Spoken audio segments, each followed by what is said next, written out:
যে দর্শন হচ্ছে, যে সন্ত্রাস হচ্ছে, যে মাফিয়া তন্ত্র হচ্ছে, এই সন্ত্রাসীদেরকে দ্রুত সময়ের মধ্যে অ্যারেস্ট করে তাদেরকে বিচারের আওতায় নিয়ে আসতে হবে।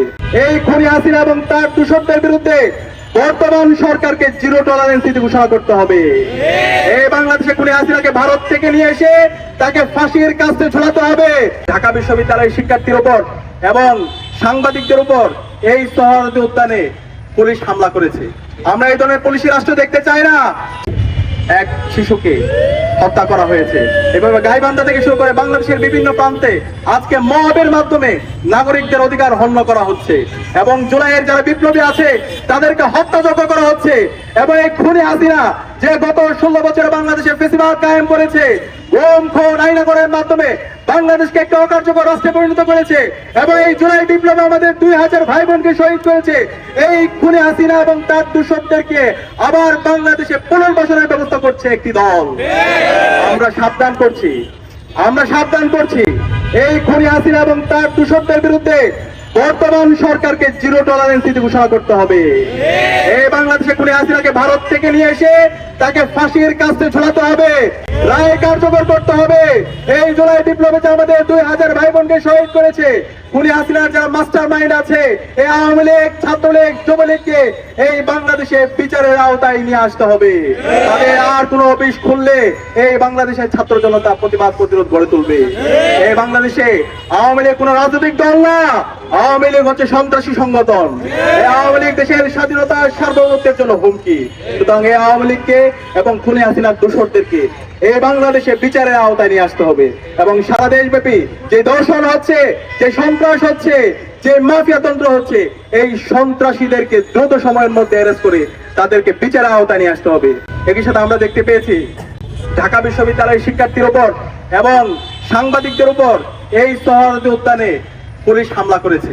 আমরা এই ধরনের পুলিশি রাষ্ট্র দেখতে চাই না। যে পুলিশ আমার সাংবাদিকদের উপর হামলা করে, আমার ভাইয়ের উপর হামলা করে, আমার বোনের উপর হামলা করে, সুতরাং এই পুলিশের যারা এই নাগরিকদের উপর হামলা করেছে তাদেরকে বিচারের আওতায় নিয়ে আসুন। আমরা দেখতে পাচ্ছি এই পুলিশের বিরুদ্ধে ব্যবস্থা না নিয়ে বরং তাদেরকে আরো পদোন্নতি দেওয়া হচ্ছে। আমরা সবকিছু অবজার্ভ করছি, আমরা আপনাদেরকে সময় দিতে চাই, কিন্তু আমরা যদি দেখি আপনারা জালেম হয়ে উঠছেন, আপনারা হাসিনা হয়ে উঠছেন, আমরা আবু সাঈদের উত্তরসূরিরা বেঁচে থাকতে আমরা তা হতে দিব না। প্রয়োজনে জীবন দেব, কিন্তু বাংলাদেশে আর কখনো হাসিনা তন্ত্র ফিরে আসতে দেব না। প্রয়োজনে আবু সাঈদের মতো আমরা রাজপথে নামবো, কিন্তু বাংলাদেশে আমার আর কোনো বোনের উপর, আমার কোনো মায়ের উপর শ্লীলতাহানি হতে দেব না। আমরা অনুরোধ করবো, স্বরাষ্ট্রমন্ত্রী আপনি বিভিন্ন ধরনের হুমকি দিচ্ছেন, হুমকি দিয়েন না। এই জুলাই প্রজন্ম কারো হুমকিকে তোয়াক্কা করে না। আমরা দেখতে পেয়েছি এই ঢাকা বিশ্ববিদ্যালয়ে 15 জুলাই খুনি হাসিনা এবং তার দূষররা, নিষিদ্ধ ছাত্রলীগ আমাদের বোনদের উপর হামলা করেছিল। পরবর্তীতে বাংলাদেশে যে গণবিপ্লব হয়েছে, সেই বিপ্লবের মাধ্যমে খুনি হাসিনা দেশ থেকে পালাইছে। সাবধান করছি, আর কোন আমার মা বোনদের উপর যদি হামলা হয়, আমার মা বোনদেরকে যদি বিভক্ত করা হুমকি দেওয়া হয়, আর কোনো যদি দর্শন হয়, দর্শনের পর যদি বিচার না হয়, তাহলে আমরা আবার রাজপথে নেমে আমরা গণপ্রতিরোধ গড়ে তুলবো ইনশাআল্লাহ। আপনাদেরকে অনুরোধ করবো, বাংলাদেশের ছাত্র সমাজকে অনুরোধ করবো, সবাইকে সজাগ থাকতে হবে। প্রতিটি পাড়ায় পাড়ায়, মহল্লায় মহল্লায়, প্রতিটি স্কুলে, কলেজে, মাদ্রাসায়, বিশ্ববিদ্যালয়ে এই দর্শকদের বিরুদ্ধে প্রতিরোধ কমিটি গড়ে তুলতে হবে। দর্শকদের যেখানে পাওয়া যাবে তাদেরকে ধরে থানায় দিতে হবে, তাদেরকে প্রকাশ্যে বিচারের আওতায় নিয়ে আসতে হবে। ইনশাআল্লাহ আমরা জুলাই প্রজন্ম ঐক্যবদ্ধভাবে বাংলাদেশে ইনসাফ কায়েম করব।